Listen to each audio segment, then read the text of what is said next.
Is this the Blair Witch Project? Here I am. Were you a fan of the Blair Witch Project? Not especially. It was big. I was still like a kid when that came out, kind of. It was honestly like I thought it was really clever and ingenious marketing, and like I would not be a hit today because everyone would know immediately that the whole story was fake. Like part of what was selling it was pre-internet, and people were like, "Is this true? Is this really? Did they really find this footage?" Yeah. No, I specifically remember everybody talking about it. I was a caddy at the time. Everybody was talking about them and the bare naked ladies. Yay, bare naked ladies. Mm-hmm. That was one of the only times I was ever like ahead of the curve on anything. I like the bare naked ladies before most people like the bare naked ladies, and I realized that I would bet everything I own that you still like the bare naked ladies. I do enjoy the ladies. Yeah. I don't enjoy their new stuff. Like I haven't liked some of their new stuff in a while, but I will go to bat. Which it's good they have so much bad new stuff because a lot of their audience has to pee a lot. That's true. There was this little stretch though in the late 90s where man, they were huge. Oh, if Old Apartment comes on Spotify, I wouldn't turn it off. Never has. Their live album Rock Spectacle is fabulous. Okay. Great album. I bet it's good. It's a terrific album. Listen to that. You can listen to that one front to back. Who from that generation has also died that was good? Whitney Houston? Not like died, but like has fallen out of popular culture. Oh, I'm trying to think of who. I mean, I'm sure quite a few. Yeah, but like Sugar Ray isn't big anymore. No. But they weren't good. Yeah, they only really had like one or two songs. The second one was way better than the first one. Wasn't that the I Just Want to Fly sucks. Yeah, terrible. But that every morning there's a whatever hanging from the corner of my girlfriend's 4-post bed. Oh, that was a 2-post bed. There's a halo hanging from the corner of my girlfriend's 4-post bed. Yeah. Hey, you got a good voice. I feel like 2-post bed is not remarkable. No. Actually, make me think you're a heroin addict and you're selling posts of your bed. Yeah, it's just. I mean, that's just a bed. Hey, did you see that Draymond Green punched a guy? I did. You didn't? It just happened seconds ago. Seconds ago? I thought this happened last night. He punched Jordan Poole. No, this happened last night.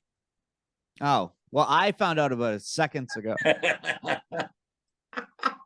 Sorry. I mean, it's not like, no one. I guess we could pretend we recorded this last night. Yeah, it just happened. I literally someone just texted me a second ago. So how did you know? It was on Twitter last night. And it took that long for it to circulate to me? I don't know. I think it was one of those things like Shams reported it, and you just kind of assume everybody knows. And then we were all waiting for details. Yeah. List and I had that idea. List and I had an idea for a short film in New York that was called The Last Two Guys to Find Out About 9/11. That would be a funny movie. Just two guys that went on a bender and woke up at like 5 p.m. and then went to a bar and like, what? Why is everybody so? It's like just two comedians who didn't wake up until 3 p.m. Yeah. I mean, that's not that unlike what's happened here, except for with Draymond Green punching Jordan Poole. Yeah, and they have no friends who are actually working anywhere near the financial district. So, do you think it's like a Javaris Crittenden situation where something off the court led to this? Because I find it hard to believe that the defending champion would get so heated in a preseason game. Mm-hmm. There's no way this is a not switching on a pick and roll. Honestly, like Draymond fights with everybody. Why would you be that surprised? Like, because the season hasn't started yet. He's the most belligerent prick in the world. Like he fought with Durant. He was the guy who like made Kevin Durant leave the greatest team on earth because he just did not. He was fighting with Draymond Green. Draymond Green fights with everyone. This would be an excellent opportunity for the Warriors to get rid of Draymond Green. If they were smart, they would. They really value him too much. Perfect. Yeah, it'd be a perfect opportunity. Send him to Detroit. I was thinking about it the other day about how much better Al Horford is than Draymond Green. Yeah. Yeah, dramatically. Dramatically. It would be like when you about, traded white chocolate for Bibby. something about Draymond Green makes people lose their minds. Like, they focus on the one good finals game that he had, and they ignore the fact that he was awful for the first two games. I mean, he was a negative player for the beginning of the finals. He's the only weak link they have on offense. And every time he does anything good, people start acting like that's him all the time. Yeah, he's almost like old Garnett. Remember when Garnett dunked once when he was old and he immediately got a technical? Yeah. Yeah. He's almost a little Garnett-like, but he's just not as good a player. He's not nearly as good a player as Garnett. You could have kicked Garnett out of every game. Yeah. He's all it would require is one player just turning to the ref and being like, hey, how come one guy gets to be a jerk the whole time? Nobody else is behaving this way. Everybody on other teams hated Garnett, but his teammates, except for Wally Zerbiak, loved him. Like, Wally didn't like him? Yeah, they got in a fight, apparently. They did not like each other. Awesome. Yeah, which is just another vote in favor of Kevin Garnett, in my opinion. Oh, yeah. Wally definitely got, I'm going to say 20% of his salary from being white. Somewhere around there. He was kind of the Hayward of his day. Which is making me feel very weird about the Sam Hauser era potentially starting. I'm now, as a Celtics fan, like, I get a little worried when any white player starts looking good, because I feel like it's going to raise a whole kettle of shit of like, oh, what a surprise, a plucky white player on the Celtics. And then that becomes a whole narrative. Hauser will play 0 crunch time minutes. I hope so. 0. He will play. I think he'll play here and there. But where are the minutes to be had? Unfortunately, I mean, there's enough injury issues that I'm really afraid he might get some run. But one injured guy. We've got Rob Williams is down. We've got Gallo is going to miss the season now. Same deal as Hauser. Hauser will get the minutes that Gallo would have got, which I hope. Brogdon's from what I've listened to, I can only go by what I've listened to. Gallo is done anyway. And as we found out at the beginning of this podcast, there might be some information you have not been privy to. There's a podcast delay that I'm dealing with. Which is why this will come out on Monday. But no, like Gallo is going to be a defensive liability, and so is Hauser. So if Hauser's going to never miss when he shoots, let's put him in. I just don't want the narrative to start. I really don't. What narrative? Like the whole like, oh, plucky white shooter in Boston. What a surprise! Like I'm at the I don't think Hauser is plucky. I don't think there's anything plucky. I think he's I think the problem is he's the opposite of plucky. He is slow. Plucky does not mean fast. I think Pritchard is plucky. They're all those guys. They get lumped in together as plucky. I think plucky implies that you're annoying and you have speed of some kind. I don't think Hauser has any speed. I think Hauser is closer to that guy Novak that was on the Knicks. Remember that guy? He never missed, but he was like just got torched on the other end. I have never considered plucky to be synonymous with speed. Like, plucky to me just means like, oh, I'm an underdog, but I can do it. Come on, everybody, believe in me. Like Rocky was plucky. Yeah, but Rocky also wasn't when you real. won the Boston Comedy Festival, you were plucky. I don't know. I thought I had well-written material, and you had fantastic material. You were a young guy that like surprised everybody. It was like, who's this guy? And you stormed out of there, and you drained like 12. And now look, and won the Boston 20 years have passed, and people are still saying, "Who's that guy?" I'm sorry, I missed a lot of that amidst the tube of yogurt in your mouth. What was that? It's actually tequila. Tequila. You're drinking tequila. As it turns out, not the most ideal podcast snack. It's probably creating noise and not helping. No, but like plucky in that scenario was, oh, I wasn't expecting this from this guy, and whoa, look at what he's doing. An upstart. upstart would be, to me, more synonymous with plucky Okay. than Fine. speed. All right. Okay. But I always assumed it would be because of a work ethic hustle kind of thing when I hear plucky. I mean, work ethic and hustle can definitely be a part of that. Yeah, yeah. But I don't think Hauser's that. I think Hauser's a dead-eye shooter that they think needs to become athletic enough. There's a chance it could be like a Redick situation where Redick wasn't athletic enough for the first 3 years he was in the NBA. That is true. And he had to do it. How long had you been doing comedy when you won the festival? 2 years. Huh? You're an upstart. But I was arguably better then than I am now. You think? At doing short sets for sure. Mm. You know, I would just write like one-liners. So that's great for a lot of the people that win festivals are one-liner comedians. That is true. It's an enormous advantage. Yeah, your writing is tight, but it was very tight. It was definitely more succinct then. Yeah, yeah. Yeah, it does not lean itself to doing more than 5 minutes. Yeah. It's very hard to bomb doing one-liners for a half an hour. That is true. Yeah. It's like a unique silence because there's no hope in it. Mm-hmm. But yeah, I see with one-liners, there's some hope because it's like, all right, well, we're not in this joke for very long. Yeah, but it's like, hey, the 49th one in a row has failed. Maybe the 50th will get him. Like it's never happened that a one-liner comedian has turned a set. That is true. That is true. That's the nice thing about storytelling comics. Even if you die for an hour, you really only had 3 jokes bombed. Yeah, yeah. Definitely. That's a way to look at it. But also, if it's like 2 stories don't work and you're like, hey, you guys want to hear another story? That doesn't work. Basically, comedy is a bad form of entertainment. Oh, I couldn't agree with you more. Yeah, which is why the podcasts have taken off. You notice comedians started becoming a lot bigger when they stopped being stand-up comedians. That's when we got huge. When this started. Yeah. When this really took off. I mean, that was when things really changed for us. This was just a final nail in a coffin. Hey, do we want to talk about our fantasy team? That dominant performance from last week? Have we updated it? In what do you mean have we updated this week? Don't we have a game like starting in a minute? Yeah, we got a computer. We got our team set to go. We're good. Excellent.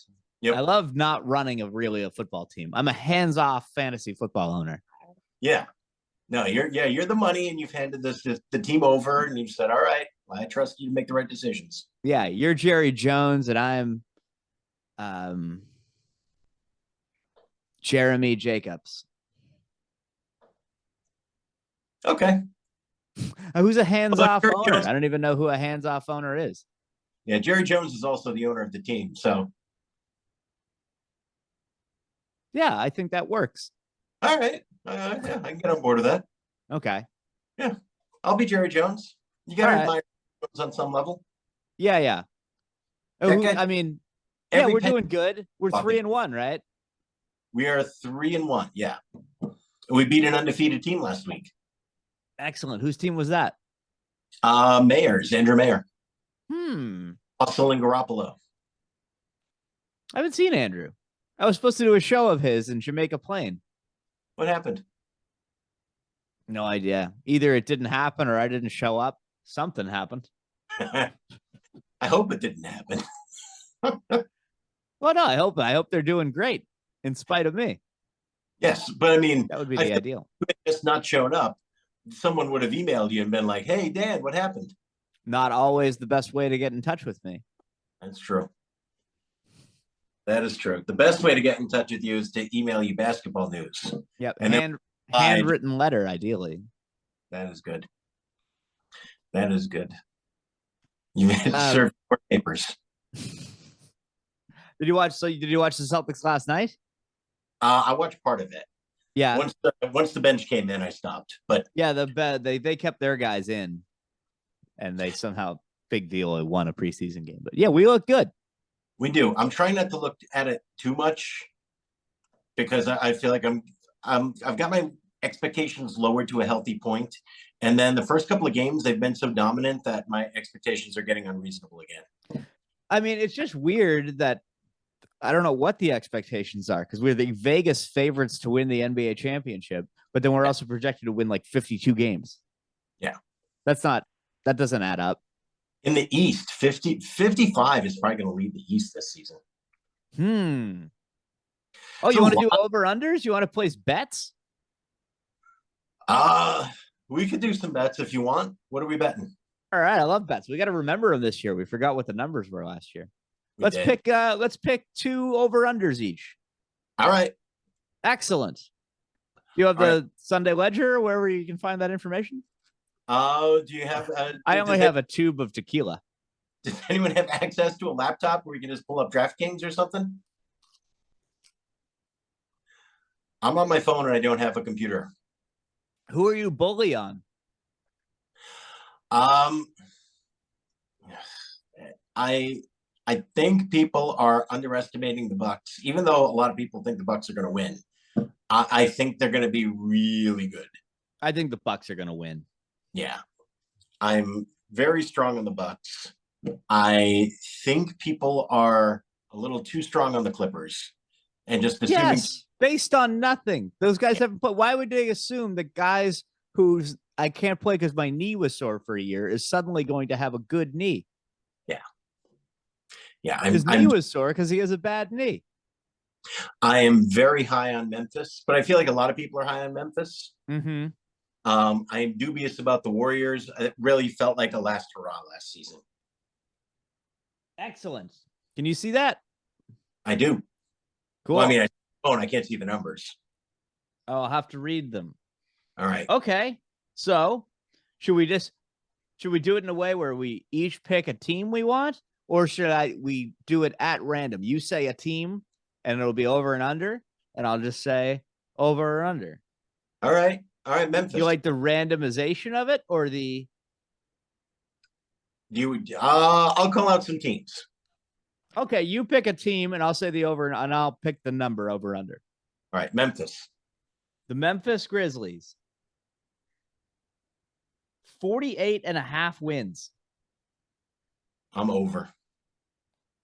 See, I was supposed to take it. Oh, go ahead. Under. All right, perfect. No, wait, fuck. 48.5 wins. Yeah. I'm going to take the over. Nah, I'm not taking the under on that. No, but I've already taken the over. You picked the team, I picked the thing, and now I picked the team, and you picked the over or under. No. I'll pick some teams, and when we disagree, then there'll be a bet there. If we both agree, then there's okay. Yeah, that's a great way to do it. Yeah. All right. So we both agree on Memphis. See, I'm willing to admit that I'm wrong after a long argument. It's an admirable quality. Yeah. I would have been great at the Constitutional Convention. I would have been with John Jay as an anti-federalist, but by the end of it, I'll be like, John Jay, you're a fucking dick. I'm gonna have some frozen tequila with Hamilton. Lakers. Where are the Lakers at? The LA Lakers. Did you see I tried to send you a clip of Russell Westbrook airballing a free throw last night. Yeah, it was just like the NBA logo. Yeah. But it was funny because somebody yelled short, right? When he released it, he's like short, which is a thing you would yell if there's a rebound to be had. Yeah. But you can't rebound a three. So somebody just... Was he home or away? I don't know. It's so much worse if he's home. But that's like Chuck Knobloch stuff, right? Yeah. I mean, if the Laker fans are heckling him, that's going to be a long fucking year. Yeah, it's an embarrassing end to a career. Yeah. But do you think he was a great player at one point, or do you think he was just the best like stats guy ever? No, he was a great player who became the best stats guy ever because that's what the team needed him to be. Okay. I think people have gotten a little too down on Westbrook. He was an important part of a team that made the finals. like he was a great player. And I mean, he did carry that Oklahoma City team when they didn't have much else. He and Paul George, when George was healthy, that was a hell of a team. And You're then right. They were good. he carried the Wizards to the playoffs when like Beal was not really healthy. I mean, he doesn't fit well with LeBron, and everyone now is acting like this has been Russell Westbrook his whole career. That's bullshit. Okay, so why did Durant just leave him? Because he wouldn't be in Oklahoma City anymore. Because he was in Oklahoma. Mm-hmm. Be in Oklahoma anymore. But they have that play. And it almost never runs in Oklahoma. It's tragic. Is it? Yeah. How does Oklahoma end? What is it? How does Oklahoma end? No, it doesn't end in tragedy. It's tragic that they don't actually like it in Oklahoma. Oh, okay. I was talking about the play itself. Well, Yeah, anyway, no, what team did you say? The Lakers? it ends happily, but there's one really sad death in it that nobody ever talks about. Oof, poor Jed. Really? Oh, yeah. What It's happened grim. to him? He gets murdered. No shit. I haven't seen it in a while, yeah. But it's like, I remember I'd never seen the whole thing before. And then they showed the Hugh Jackman thing on PBS. We were like, oh, let's watch this. And that song came up. And I was like, holy fuck, this is dark. So what's the Lakers over under? I can't find them. Do they still have a team? They might have moved. I think they went back to Minneapolis. Oh, there we go. The LA Lakers. Yes. Okay. It's 45.5. What do you think? They have LeBron James on their team and Anthony Davis. Yep. That doesn't get you to 500, a little better than 500. So you're taking the over? Seems like you want to take the under. I'm asking. Well, they'll be on TV a lot. So I like to gamble on teams that are on TV a lot. Yeah. Which are not the words of a guy that often wins at gambling. 45.5 to me is actually probably the perfect number because I see a good case for over or under on that one.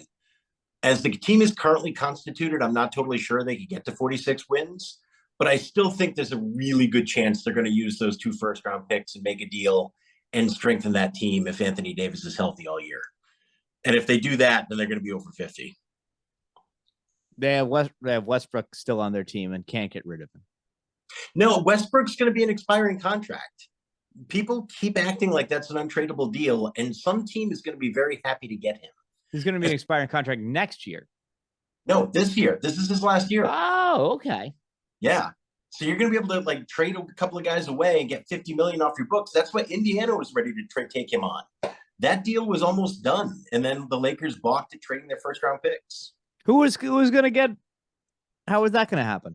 It was going to be Westbrook and 2 first-round picks to Indianapolis for Buddy Hield and Miles Turner. Because I figured, why didn't they try to get our guy that we got from Indiana? Oh, because we didn't get him. Yeah, we did. Yeah, we did.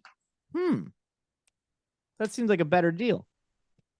I mean, it was a better deal for us and that. Well, in any case, I'm going under. All right. I'll take the over on that one. Okay, cool. So we have a bet on the Lakers. All right. What is the prize of our bet? I don't know. We're doing that out as the year progresses. We have so much time. We have so much time. What are the Brooklyn Nets at?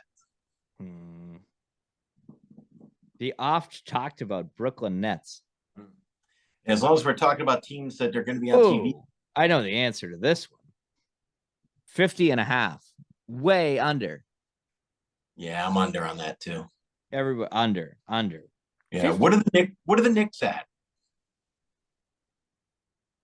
That was surprising. The New York Knickerbockers, 38.5. Also under. I'll go over on the Knicks. Okay. We have one on the New York Knicks. I think I'm going to win that one. I don't know about the Lakers, but I think I'll win that one. I like Brunson there. I think Randall's going to have a bounce back season. They've got talent there. I don't think Brunson is that good. He was the second best player on the team that got to the conference finals. I like him a lot. The guy on his team is like fucking Wayne Gretzky. Yeah. Hey, so you're saying that Messier was not a good player once he left? I mean, I've pretty much reached the zenith of my hockey knowledge. All right, yeah, I'll take the over on the Knicks. All right, so right now, yeah, we've got the Lakers and the Knicks. I've taken over on both, and you've taken under on both. But we need to write down these. We need to write down the win totals because that's going to change probably. Good point. Yep. What did we say? Radio gold. 38.5 for the Knicks. All right. 45.5. And I took what, the over on the Lakers? You took the over on the Lakers. You took the under. Oh, you're screwed on that one. Okay. How about I'll nominate one. Okay. I like to do a low team. Okay. I will give you the choice of 3 teams we can do. Okay. The Washington Wizards. Yeah. At 30. Don't say anything. At 35.5. Mm-hmm. The Detroit Pistons at 29.5. Mm-hmm. Or the Orlando Magic at 26.5. Well, let's do Detroit. Okay. I'll take Detroit and over. Okay. It's a good one, I think. They get that second year guy. Yeah. What's his name? Up there. Oh, the Detroit Pistons. He's taking the over at 29.5. Mm-hmm. And then we'll do, what's the highest win projection in the league? I wonder. No. It's going to be, Golden State's going to be up there. Milwaukee will be up there. Boston will be up there. Dallas. Golden State. Phoenix at, ooh, wow. A lot of people got to be taking the under on Phoenix at 52.5. Oh, under. I don't bet sports, and I'm tempted to actually put money on that. How about this? How about we each put $50 in real life on the Phoenix Suns under? All right, I'll do it. And we have a little stake in it. All right, we'll be together on that one. That'll be a podcast that and all the fans can be with us on it. We're taking the under on Phoenix. Oh, you want to put 50 on the? All right, so we got $150. Paul's in on it too. Yeah, on the Phoenix Suns on it. I'll see if I can start a chain letter. I love it. Yeah, you're a bunch of people in on it. Put that bet in now. I want that 52.5. I love it. Under. You got, and Paul, we should do the Celtics. The Celtics are the highest in the league. Celtics are the highest. I bet. What are they at? 53.5. Oh man. Oof. Basically, you're betting that we get the 1 seed. I don't want to put money on it because I think I think a lot of teams are better too. I think like the Magic are better. I think there's teams that are better. Brooklyn will be better. I think you're going to face teams on a given night that are going to siphon wins off of you. Yeah, I really worry about them starting slow. Like they've got a 34-year-old new head coach. They got Rob Williams missing. They got Al's another year older. He could fall apart any day. Yep. I don't like going the over on that one, and I don't want to take the under. Yeah, I don't want to bet against it. Okay, then. I mean, I would almost put real money on Golden State going under. What are they at? 51.5. Oh, I like the under on that. Okay, so we can't bet that one. Yeah. What about Milwaukee, 52.5? Over. Okay, I'll take the under on that. All right. I'm taking the over on everything, it feels like. The podcast I listened to, the only one I did passively listen to, was Zach Lowe's. And I guess 70% of the people who take the over lose. Yeah. Which makes sense because you figure team gets hurt, that team's automatically out of it. Yeah. So well, that's what do they say? There's lies, damned lies, and statistics. I think people are just naturally trying to bet for something good happening. So people are like too inclined to bet the over. I mean, I think betting the over on the shitty teams is a good bet. Yeah, but our only money bet is going to be on Phoenix and the under, right? Phoenix and the under, $150. Yeah, that's our podcast bet for the season. The whole crew is in on that. Me, you, and Paul. Yeah. I'm gonna get everyone in I know in on that one. I feel like that one's a lock. Like, I want you to get that in tonight before the line moves. Yeah, and I think the Celtics under might be kind of a lock. I fear it might be too. It's going to be. I fear it might be a tough start, but I'm not putting any money on it. I just fear it might be a tough league. The whole league might be tough. East is going to be tough. The league's going to be tough. Everyone's going to be gunning for him after being in the finals. They got a rookie head coach who didn't even know he had the job until training camp started. Well, that doesn't matter. That matters. No way. We could coach tomorrow. Outside of the human relations aspect of it, I think we would X and O's be just fine. Or at least I would be. You might be. I don't have nearly that level of confidence in myself. Hey, boys, we're switching everything on defense, and we're going to give it to Jason Tatum.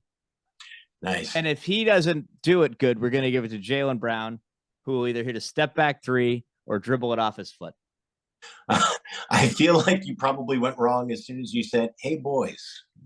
Every 8 games, Al Horford won't miss, and then he won't shoot again for another month. That's the plan, guys. There you go.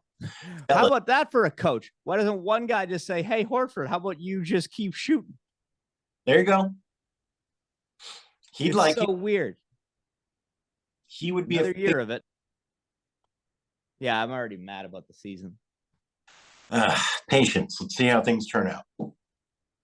I'm not going to decide anything about the Celtics until January. They need time. Okay, but no, that doesn't work that way anymore because before you know it, you're in that fucking play-in tournament. That's what happened last year. We didn't know anything about the Celtics until the end of January, and then they went on a tear. And it turns out there were many things we still didn't know. They got to the finals. No, I was talking about sexual intrigue. Oh, that is true. Yeah. Yeah, there were some dangerous liaisons. You think we'll ever know? Yeah, you can't keep that kind of information completely in a wraps. It's going to happen. I'm now hearing owner's wife. I've heard vice president's wife. Those might be the same person. I don't know. Yeah. It sucks to do that to the vice president too, because they have so little actual power. Yeah, they're just there to break the Senate. Yeah. It's like, you fucked my wife. You better not be a tiebreaker in the Senate. This cuckold will fucking reverse. Yeah, I'm gonna filibuster the hell out of this affair. Yeah. All right. Well, I've done this whole episode slightly diabetically dizzy. Okay. So let's make it a short one. Yeah. We got our bets in. We have a real life bet in. There you go. That was good. Go get some sugar. Go get some insulin. Whichever of those two things you actually need. And probably too much sugar and then insulin again. All right. We'll do this again. Right back where we started. Longer gap. Yeah. Very cool. All right. Take care, everybody. This is Boston Centric. We should probably say the title once. Oh, yeah, and the Bruins are starting. Hooray. Can't wait.